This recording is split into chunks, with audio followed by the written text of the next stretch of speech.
2021ஆம் ஆண்டிற்கான பொருளாதாரத்திற்கான நோபல் பரிசு 3 பேருக்கு கூட்டாக அறிவிக்கப்பட்டுள்ளது. அமெரிக்காவைச் சேர்ந்த டேவிட் கார்ட், ஜோஷ்வா அங்ரீஸ், கிரிட்டோ எம்பன்ஸ் ஆகியோர் கூட்டாக நோபல் பரிசை பெறுகின்றனர். தீபாவளியை முன்னிட்டு நவம்பர் 1ஆம் தேதி முதல் சிறப்பு பேருந்துகள் இயக்கப்படும் என்று அமைச்சர் ராஜகண்ணப்பன் கூறியிருக்கிறார். சென்னையில் செய்தியாளர்களிடம் பேசிய அவர், சென்னை மற்றும் பிற ஊர்களில் இருந்து 16,540 பேருந்துகளும், ஆயுத பூஜைக்கு 800 சிறப்பு பேருந்துகளும் இயக்கப்படும் என்றார். ஊரக உள்ளாட்சி தேர்தலில் பதிவான வாக்குகள் நாளை எண்ணப்படுகின்றன. இத்தேர்தலில் பதிவான வாக்குப்பெட்டிகள் 74 மையங்களில் பலத்த பாதுகாப்புடன் வைக்கப்பட்டு 3 அடுக்கு போலீஸ் பாதுகாப்பு போடப்பட்டுள்ளது. காலை 8 மணிக்கு வாக்கு எண்ணிக்கை தொடங்கியதும் அந்தந்த வார்டு வாரியாக வேட்பாளர்களின் முகவர்கள் முன்னிலையில் பெட்டிகள் திறக்கப்பட்டு வாக்கு எண்ணிக்கை தொடங்கும். வாக்குச்சீட்டில் சின்னம் இடம்பெறாதது மற்றும் வாக்குச்சீட்டு குளறுபடி போன்ற காரணங்களால் 2 இடங்களில் மறுவாக்குப்பதிவு நடைபெற்று வருகிறது. குன்றத்தூர் ஊராட்சி ஒன்றியத்திற்குட்பட்ட பூந்தண்டலம் ஊராட்சி ஒன்றியக்குழு உறுப்பினருக்கான பதவிக்கும், அத்திருப்பாக்கம் ஊராட்சி ஒன்றியத்திற்குட்பட்ட ஆலப்பாக்கத்தில் 2வது வார்டு உறுப்பினருக்கான மறுவாக்குப்பதிவும் நடைபெறுகிறது. தமிழ்நாட்டில் 67 விழுக்காட்டினர் தடுப்பூசி செலுத்திக் கொண்டிருப்பதாக மக்கள் நல்வாழ்வுத்துறை அமைச்சர் மா சுப்பிரமணியன் தெரிவித்துள்ளார். சென்னை விமான நிலையத்தில் செய்தியாளர்களிடம் பேசிய அவர், வருமுன் காப்போம் திட்டத்தின் கீழ் 1250 இடங்களில் மெகா மருத்துவ முகாம்கள் நடத்தப்படும் என்றார். உத்தரப்பிரதேசத்தில் விவசாயிகள் கார் ஏற்றிக் கொல்லப்பட்டதை கண்டித்து மராட்டியத்தில் முழு அடைப்பு போராட்டம் தொடங்கி நடைபெற்று வருகிறது. மும்பை, புனே உள்ளிட்ட பெருநகரங்களில் முழு அடைப்பு போராட்டத்திற்கு ஆதரவாக கடைகள் அடைக்கப்பட்டுள்ளன. மருத்துவமனைகள், மருந்து கடைகள் உள்ளிட்ட அத்தியாவசிய தேவைகளுக்கு மட்டும் அனுமதி வழங்கப்பட்டுள்ளது. தமிழ்நாட்டின் அனைத்து பல்கலைக்கழகங்களிலும் 69% ஒதுக்கீடு பின்பற்றப்படும் என்று உயர்கல்வித்துறை அமைச்சர் பொன்முடி உறுதி தெரிவித்துள்ளார். சென்னையில் பேசிய அவர், உயிர் வேதியியல் படிப்பில் ஒன்றிய அரசின் நிதி ஒதுக்கீடு இருந்தாலும் இல்லாவிட்டாலும் 69% இடஒதுக்கீட்டில்தான் மாணவர் சேர்க்கை நடைபெறும் என்றார். நடப்பாண்டில் அண்ணா பல்கலைக்கழகத்தில் பொறியியல் படிப்பில் அனைத்து இடங்களும் நிரப்பப்படும் என்று உயர்கல்வித்துறை அமைச்சர் பொன்முடி தெரிவித்துள்ளார். 7.5% இடஒதுக்கீடு மட்டுமன்றி பொதுப்பிரிவு கலந்தாய்வில் கலந்து கொள்ளும் அரசு பள்ளி மாணவர்களுக்கும் கல்வி கட்டணம் வசூலிக்கப்படாது என்றார். பொறியியல் 1ஆம் ஆண்டு வகுப்புகள் வரும் 25ஆம் தேதி தொடங்குகிறது. நாடு முழுவதும் பெட்ரோல், டீசல் விலை 7வது நாளாக உயர்த்தப்பட்டுள்ளது. மும்பையில் இதுவரை இல்லாத அளவுக்கு 1 லிட்டர் பெட்ரோல் விலை $110.41 அதிகரித்துள்ளது. டெல்லியில் 1 லிட்டர் பெட்ரோல் $104.44 உயர்ந்துள்ளது. சென்னையிலும் 7வது நாளாக விலை உயர்ந்துள்ளது. 1 லிட்டர் பெட்ரோல் $101.79 1 லிட்டர் டீசல் $97.59 விற்கப்படுகிறது. உத்தரப்பிரதேசத்தில் விவசாயிகள் படுகொலை செய்யப்பட்டதை கண்டித்தும், குற்றவாளிகள் மீது கடுமையான நடவடிக்கைகள் எடுக்க வலியுறுத்தியும் சென்னை அண்ணா சாலையில் காங்கிரஸ் கட்சியினர் மௌன போராட்டம் நடத்தி வருகின்றனர். படுகொலை தொடர்பாக உச்சநீதிமன்ற நீதிபதி தலைமையில் புலனாய்வு குழு அமைக்க வேண்டும் என்றும் காங்கிரஸ் கட்சியினர் வலியுறுத்தியுள்ளனர். விழுப்புரத்தில் வெடிகுண்டு போட்டு விடுவேன் என தேர்தல் அலுவலரை மிரட்டிய அதிமுக வேட்பாளர் உதயகுமார் மீது 5 பிரிவுகளின் கீழ் வழக்கு பதிவு செய்யப்பட்டுள்ளது. திருவெண்ணநல்லூர் ஒன்றியம் 25வது வார்டு மாவட்ட ஊராட்சிக்குழு உறுப்பினர் பதவிக்கு அதிமுக சார்பில் போட்டியிட்ட உதயகுமார் அடியாட்களுடன் சென்று தேர்தல் நடத்தும் அலுவலரை பகிரங்கமாக மிரட்டிய காணொலி வெளியானது. முந்திரி ஆலை தொழிலாளர் கொலை வழக்கில் கடலூர் எம்பி ரமேஷுக்கு அக்டோபர் 13 வரை நீதிமன்ற காவல் விதித்து பண்ருட்டி நீதிமன்றம் உத்தரவிட்டுள்ளது. ரமேஷின் முந்திரி தோட்டத்தில் பணியாற்றி வந்த கோவிந்தராசு கடந்த மாதம் 19ஆம் தேதி கொல்லப்பட்டார். ரமேஷ் உள்ளிட்ட 6 பேர் மீது கொலை வழக்கு பதிவு செய்யப்பட்டு 5 பேர் ஏற்கனவே கைது செய்யப்பட்டுள்ளனர். தமிழ்நாடு பாரதிய ஜனதாவின் மாநில பொதுச் செயலாளராக இருந்த KT ராகவன் தொடர்பான சர்ச்சைக்குரிய வீடியோக்களை ஊடகங்கள் வெளியிடுவதற்கு விதிக்கப்பட்ட தடை சென்னை உயர்நீதிமன்றம் நீட்டித்துள்ளது. இது தொடர்பாக ஏற்கனவே KT ராகவன் தரப்பு தாக்கல் செய்த மனு இன்று மீண்டும் விசாரணைக்கு வந்தது. அப்போது வீடியோவை சமூக ஊடகங்கள் பயன்படுத்துவதற்கு விதிக்கப்பட்ட தடை நீட்டிக்கப்பட்டது. தமிழ்நாடு முதலமைச்சர் குறித்து அவதூறாக பேசிய வழக்கில் யூடியூபர் துரைமுருகனை போலீசார் கைது செய்து சிறையில் அடைத்தனர். கன்னியாகுமரி மாவட்டம் தக்கலையில் நாம் தமிழர் கட்சி சார்பில் நடைபெற்ற ஆர்ப்பாட்டத்தில் பங்கேற்ற சாட்டை துரைமுருகன் முதலமைச்சரை அவதூறாக பேசியதாக புகார் எழுந்தது. இதையடுத்து நெல்லையில் துரைமுருகனை கைது செய்த போலீசார் பத்மநாபுரம் மாஜிஸ்ட்ரேட் முன்னர் ஆஜர்படுத்தி சிறையில் அடைத்தனர். சென்னை நந்தனத்தில் உள்ள ஆவின் தலைமை அலுவலகத்தில் தீபாவளி பண்டிகையை முன்னிட்டு சுவை மிகுந்த சிறப்பு இனிப்பு வகைகளின் விற்பனையை பால்வளத்துறை அமைச்சர் சாமு நாசர் திறந்து வைத்தார். கடந்த ஆண்டு தீபாவளி பண்டிகைக்கு 1.2 கோடி ரூபாய்க்கு விற்பனை செய்யப்பட்ட நிலையில் இந்த ஆண்டு 2.2 கோடி ரூபாய்க்கு விற்பனை செய்ய இலக்கு நிர்ணயிக்கப்பட்டுள்ளதாக அவர் கூறினார். பெண் IPS அதிகாரிக்கு பாலியல் தொல்லை கொடுத்த வழக்கு அக்டோபர் 29ஆம் தேதிக்கு ஒத்திவைக்கப்பட்டுள்ளது. வழக்கு விழுப்புரம் நீதிமன்றத்தில் இன்று விசாரணைக்கு வந்தபோது முன்னாள் சிறப்பு DGP ராஜேஷ் தாஸ், முன்னாள் SP கண்ணன் ஆகியோர் நீதிமன்றத்தில் ஆஜராகவில்லை.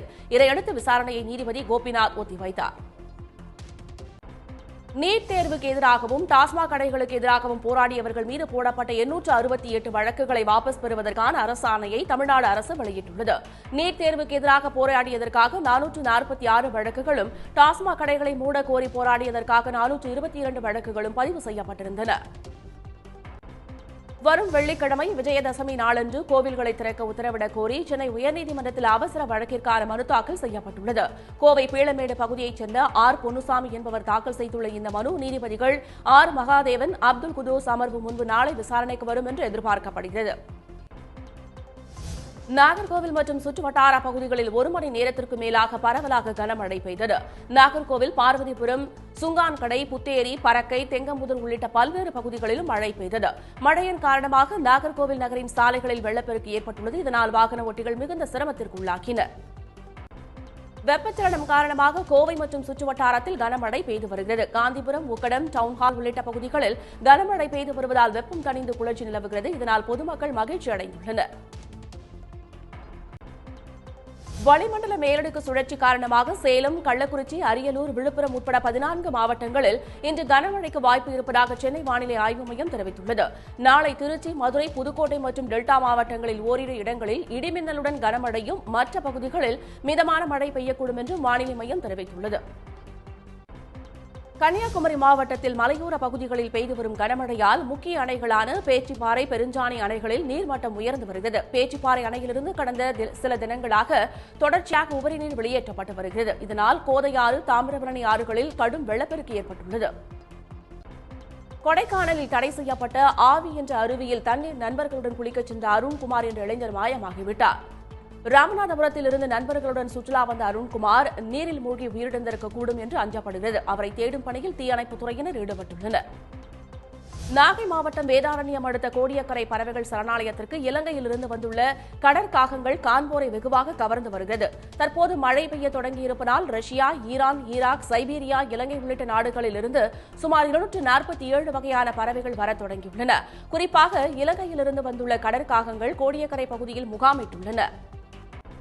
புதுச்சேரியில் மாநில தேர்தல் ஆணையரை கண்டித்து திமுக, காங்கிரஸ் கூட்டணி விடுத்த அழைப்பை ஏற்று முழு அடைப்பு போராட்டம் நடைபெற்று வருகிறது. வார்டு வரையறை செய்யாமல் பிற்படுத்தப்பட்ட மற்றும் பழங்குடியின மக்களுக்கான இடஒதுக்கீட்டை ரத்து செய்து தேர்தல் அறிவிக்கப்பட்டதை கண்டித்து இப்போராட்டத்திற்கு அழைப்பு விடுக்கப்பட்டது. சமையல் எண்ணெய் விலை உயர்வை கட்டுப்படுத்தும் நோக்கில் வியாபாரிகள் அவற்றை இருப்பு வைப்பதற்கு ஒன்றிய அரசு உச்சவரம்பு நிர்ணயித்துள்ளது. அந்தந்த மாநில அரசுகள் நுகர்வு தேவைக்கு ஏற்ப வர்த்தகர்கள் சமையல் எண்ணெயை இருப்பு வைப்பதற்கான அளவை நிர்ணயித்துக் கொள்ளலாம் எனவும், இந்த இருப்பு கட்டுப்பாடு அடுத்த ஆண்டு மார்ச் மாதம் 31ஆம் தேதி வரை நீடிக்கும் எனவும் தெரிவிக்கப்பட்டுள்ளது. சென்னை ஆவடியைச் சேர்ந்த 2 வயது குழந்தை ஆத்மிகா தேசிய தலைவர்கள் நாடுகளின் பெயர்களை கூறி அசத்தி வருவது இந்தியன் வேர்ல்டு ரெக்கார்ட்ஸில் இடம் பிடித்துள்ளது. மேலும் மழலை குரலில் ஆன்மீக பாடல்களை பாடியும் அசத்துகிறார். இதற்காக அக்குழந்தைக்கு சான்றிதழ் வழங்கப்பட்டுள்ளது. பிரபல திரைப்பட நடிகர் நெடுமுடி வேணு திருவனந்தபுரத்தில் காலமானார். அவருக்கு வயது 73. கொரோனா தொற்றிலிருந்து குணமாகி வீடு திரும்பிய அவருக்கு இன்று காலை திடீரென உடல்நலக் குறைவு ஏற்பட்டது. இதையடுத்து திருவனந்தபுரம் மருத்துவமனையில் அவர் சேர்க்கப்பட்டார். போதைப்பொருள் பயன்படுத்திய வழக்கில் கைது செய்யப்பட்டுள்ள ஷாருக் கான் மகன் ஆரியன் கானின் ஜாமீன் மனு மீதான விசாரணையை மும்பை சிறப்பு நீதிமன்றம் ஒத்திவைத்துள்ளது. நாளை மறுநாள் புதன்கிழமை அன்று ஜாமீன் மனு விசாரணைக்கு எடுத்துக் கொள்ளப்படும் என்று தெரிவிக்கப்பட்டுள்ளது.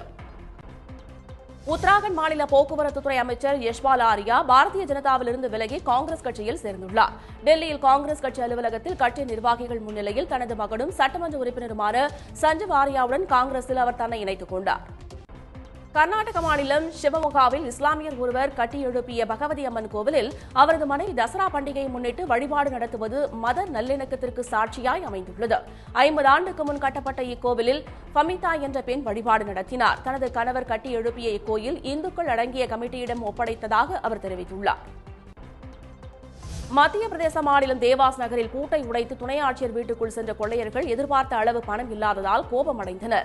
இறுதியில் இருப்பரை சுருட்டிய அவர்கள் பணம் இல்லாவிட்டால் ஏன் வீட்டை பூட்டுகிறீர்கள் என்று ஒரு காகிதத்தில் எழுதி வைத்துவிட்டு தப்பிச் சென்றனர்.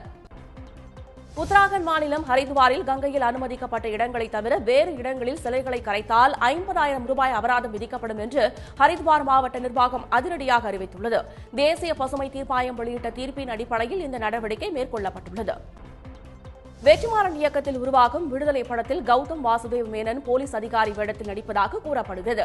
வெற்றிமாறன் இயக்கத்தில் அவர் நடிக்கும் முதல் படம் இதுவாகும். படத்தில் சூரிக்கு ஜோடியாக பவானி ஸ்ரீ நடிக்கிறார். நடிகர் விஜய் சேதுபதியும் இதில் முக்கிய கதாபாத்திரத்தில் நடிக்கிறார். பிரபல பாலிவுட் நடிகர் அமிதாப் பச்சன் இன்று பிறந்த நாள் கொண்டாடி வருகிறார். அவருக்கு இந்தி நடிகர்கள் அஜய் தேவ்கன், அபிஷேக் பச்சன் உள்ளிட்டோர் வாழ்த்து தெரிவித்துள்ளனர். இதேபோல் சிரஞ்சீவி உட்பட மற்ற நடிகர் நடிகைகளும் சமூக வலைதளங்களில் அவருக்கு வாழ்த்து கூறி பதிவிட்டு வருகின்றனர். நடிகர் ரகுல் பிரீத் சிங் பிறந்தநாள் அன்று தனது காதலனை அறிமுகப்படுத்தியிருக்கிறார். நடிகரும் தயாரிப்பாளருமான ஜாக்கி பக்னானியுடன் எடுத்துக்கொண்ட புகைப்படத்தை தனது இன்ஸ்டாகிராம் பக்கத்தில் பகிர்ந்து காதலை உறுதி செய்துள்ளார் ரகுல் பிரீத் சிங். தனது வாழ்க்கையில் கிடைத்த பரிசு நீங்கள் என ஜாக்கி பக்னானியை நிகழ்ச்சியுடன் கூறியிருக்கிறார். ஹிப்ஹாப் ஆதி நடிப்பில் உருவாகி வரும் அன்பறிவு திரைப்படத்தின் படப்பிடிப்பு நிறைவடைந்துள்ளது. அஸ்வின் ராம் இயக்கும் இப்படத்தை சத்யஜோதி பிலிம்ஸ் நிறுவனம் தயாரிக்கிறது. காஷ்மீரா நாயகியாக நடிக்கும் இப்படத்தில் விதார்த், நெப்போலியன், ஊர்வசி உள்ளிட்ட நடிகர் பட்டாளமே நடித்துள்ளது. நடிகர் அருண் விஜயை டுவிட்டரில் பின்தொடர்வோரின் எண்ணிக்கை 20 லட்சமாக அதிகரித்துள்ளது. இந்த தகவலை தனது டுவிட்டரில் பக்கத்தில் பதிவிட்டு ரசிகர்களுக்கு நடிகர் அருண் விஜய் நன்றி தெரிவித்துள்ளார். உலகக்கோப்பை T20 தொடரில் இடம்பெற்றுள்ள ஆல்ரவுண்டர் ஹர்திக் பாண்டியா முதுகுவலி பிரச்சனையில் இருப்பதால் கூடுதல் வேகப்பந்து வீச்சாளரை அணியில் சேர்க்க BCCI ஆலோசனை நடத்தி வருகிறது. தீபக் சாகர் அல்லது ஷர்துல் தாக்கூர் ஆகிய வேகப்பந்து வீச்சாளர்களில் ஒருவர் உலகக்கோப்பைக்கான இந்திய அணியில் சேர்க்கப்பட வாய்ப்புள்ளதாக கூறப்படுகிறது. வடசென்னை அனல்மின் நிலைய வாயிலில் 8 மாத காலமாக நிலுவையில் உள்ள தொகையை வழங்க வலியுறுத்தி சிறு குறு ஒப்பந்ததாரர்கள் கையில் சட்டி ஏந்தி கண்டன ஆர்ப்பாட்டத்தில் ஈடுபட்டனர். கடந்த 7 மாதமாக ஒப்பந்த அடிப்படையில் தங்களிடம் பணியாற்றி வரும் தொழிலாளர்களுக்கு ஆயுத பூஜை, தீபாவளி போன்ற விழா காலங்களில் ஊதியம் வழங்க முடியாத சூழல் உள்ளதாகவும் நிலுவையில் உள்ள 120 கோடி ரூபாயை வழங்கவும் வலியுறுத்தினர். ஏர் இந்தியா நிறுவனத்தை மீண்டும் டாடா நிறுவனத்திடம் தாரை வார்த்து உலக அளவில் இந்திய அரசை பிரதமர் மோடி தலைகுனிய வைத்துள்ளதாக காங்கிரஸ் கமிட்டியின் சட்டமன்ற தலைவர் செல்வ பெருந்தகை குற்றம் சாட்டியுள்ளார். சென்னை அண்ணா சாலையில் உத்தரப்பிரதேசத்தில் விவசாயிகள் மீது காரை ஏற்றிக்கொண்ட ஒன்றிய அமைச்சரை பதவி விலக்க கோரி நடைபெற்ற ஆர்ப்பாட்டத்தில் நாட்டையும் பிரிட்டிஷாரிடம் கொடுத்து விடுவாரோ என்ற எண்ணம் எழுவதாக கூறினார். மேட்டூர் அருகே கனமழை காரணமாக பல்லாயிரக்கணக்கான வாழை மரங்கள் சேதமடைந்ததால் விவசாயிகள் வேதனையில் ஆழ்ந்துள்ளனர். கொளத்தூர் ஊராட்சி பகுதிகளில் சூறைக்காற்றுடன் பெய்த கனமழையால் விராலிக்காடு, மூலக்காடு, அச்சங்காடு பகுதிகளில் 5000க்கும் மேற்பட்ட கதலி, பூவன், தேன் வாழை வகை மரங்கள் வேருடன் சாய்ந்ததால் 25 லட்சம் ரூபாய் இழப்பு ஏற்பட்டுள்ளதால் விவசாயிகள் வேதனை அடைந்துள்ளனர். கடலூரில் பயிர் சாகுபடி செய்யும் விவசாயிகளுக்கு அடங்கல் ஆவணத்தை உடனடியாக வழங்க வலியுறுத்தி கடலூர் மாவட்ட விவசாய சங்கங்களின் கூட்டமைப்பு சார்பில் ஆர்ப்பாட்டம் நடைபெற்றது. அப்போது பயிர் காப்பீட்டு திட்டத்தின் மூலம் நடப்பாண்டு வழங்க வேண்டிய இழப்பீட்டுத் தொகையை வழங்கவும், சம்பா சாகுபடிக்கு கடன் வழங்கவும் வலியுறுத்தி முழக்கங்களை எழுப்பினர். அவிநாசி அருகே இருசக்கர வாகனத்தில் போதைப்பொருள் கடத்தி வந்த வடமாநில இளைஞரை போலீசார் கைது செய்தனர். பந்தம்பாளையம் பகுதியில் போலீசார் வாகன தணிக்கையில் ஈடுபட்டிருந்த போது அவ்வழியாக வந்த மோப்பட்டை சோதனை செய்ததில் சுமார் 1.5 லட்சம் ரூபாய் மதிப்பிலான குட்கா உள்ளிட்ட போதைப்பொருள் சிக்கின. விசாரணையில் ராஜஸ்தானைச் சேர்ந்த சேட்டன் சிங் என்பது தெரியவந்தது. தேனியில் முல்லை பெரியாறு மதுரை கூட்டு குடிநீர் திட்டத்தை கைவிடக் கோரி கால்நடைகளுடன் விவசாயிகள் ஆட்சியர் அலுவலகத்தை முற்றுகையிட்டு ஆர்ப்பாட்டத்தில் ஈடுபட்டனர். அம்ரூத் திட்டத்தின் கீழ் செயல்படுத்தப்பட உள்ள திட்டத்திற்காக கூடலூர் அருகே லோயர் கேம்ப் பகுதியில் ராட்சத குழாய் மூலம் தண்ணீர் கொண்டு செல்லப்படுமானால் தேனி மாவட்டம் பாலைவனமாகிவிடும் என்று அவர்கள் அச்சம் தெரிவித்துள்ளனர். அரியலூரில் உற்பத்தி விலைக்கே சிமெண்டை வழங்க வலியுறுத்தி ஏர் உழவினர் சங்கத்தினர் ஆர்ப்பாட்டத்தில் ஈடுபட்டனர். பேருந்து நிலையம் அருகே நடந்த ஆர்ப்பாட்டத்தில் அரசு மற்றும் தனியார் சிமெண்ட் ஆலைகளில் மாவட்டத்தில் படித்த இளைஞர்களுக்கு வேலை வழங்க வேண்டும் உள்ளிட்ட கோரிக்கைகளை வலியுறுத்தி முழக்கங்களை எழுப்பினர்.